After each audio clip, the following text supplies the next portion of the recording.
పల్నాడు జిల్లా దాచేపల్లి పోలీసులు YCP social media కార్యకర్త పాలేటి కృష్ణవేణిని అదుపులోకి తీసుకున్నారు. మాజీ ఉపరాష్ట్రపతి వెంకయ్య నాయుడి మనవడి పెళ్లిలో మందకృష్ణ మాదిగను అవమానం అంటూ తప్పుడు ప్రచారం చేస్తున్నారని టీడీపీ నేతలు ఇచ్చిన ఫిర్యాదుపై రాత్రి కృష్ణవేణిని అదుపులోకి తీసుకుని దాచేపల్లి స్టేషన్కు తరలించారు. ఈ విషయం తెలుసుకున్న వైసీపీ నేతలు, న్యాయవాదులు స్టేషన్కు వెళ్లారు. అయితే వారు వెళ్లినప్పుడు స్టేషన్ గేటు మూసి ఉంది. గేటు మూసివేయడమే కాకుండా గేటుకు తాళాలు బదులు బేడీలు వేసి ఉంచారు. దీంతో వైసీపీ నేతలు, న్యాయవాదులు ఆశ్చర్యపోయారు. నిందితులకు వేయాల్సిన బేడీలను గేటుకు ఎలా వేస్తారంటూ పోలీసులను ప్రశ్నించారు. ఈ విధంగా స్టేషన్ కి తలుపులు వేసుకుని తాళాలు వేసుకుని ఎవరు ఉండరు.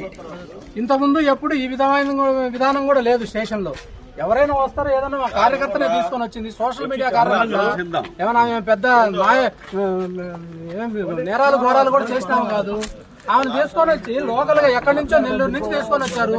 ఆమె టిఫిన్ ఏంది, టీ ఏంది, లేకపోతే ఏదన్నా ఆడ మనిషి, మహిళ అమ్మాయి ఏదైనా చిన్న చిన్న అవసరాలు ఉంటాయి. అది కూడా మేము చేసుకోవడానికి లేకుండా తాళాలు వేసి ఈ విధంగా లాయర్ గారు వస్తే లోన పంపించారు. ఏం చేస్తున్నాం మనం? ఎక్కడుంటున్నాం? ఏ దేశంలో ఉన్నాం? ఏ రాజ్యాంగంలో ఉన్నాం? ఎంతవరకు న్యాయం ఇది? ఈ ఘటనపై గురజాల మాజీ ఎమ్మెల్యే కాసు మహేష్ రెడ్డి ఆశ్చర్యం వ్యక్తం చేశారు. చరిత్రలో ఎప్పుడూ ఇలాంటి పరిస్థితి చూడలేదని అన్నారు. డీజీపీ దీనిపై ఎలాంటి చర్యలు తీసుకుంటారో చూడాలని, ప్రభుత్వం ఏం సమాధానం చెబుతుందోనని కాసు మహేష్ రెడ్డి అన్నారు. పోలీస్ స్టేషన్ కి తాళం వేసి ఆ తాళం కూడా బేడీలతో సహా, అంటే పోలీస్ స్టేషన్ నే బేడీలతో లాక్ చేశారు దాచేపల్లి పోలీసులు.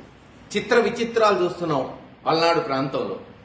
ఎక్కడన్నా ముద్దాయిలకి బేడీలేసి కోర్టుకు తీసుకెళ్లారు, శిక్ష పడినప్పుడు ముద్దాయిలకి బేడీలు వేయటం విన్నాం. గాని పోలీసులే వాళ్ల పోలీస్ స్టేషన్కే బేడీలు వేశారనేది బహుశా చరిత్రలో ఈ దేశంలో మొట్టమొదటిసారి వింటున్నాం, చూస్తున్నాం.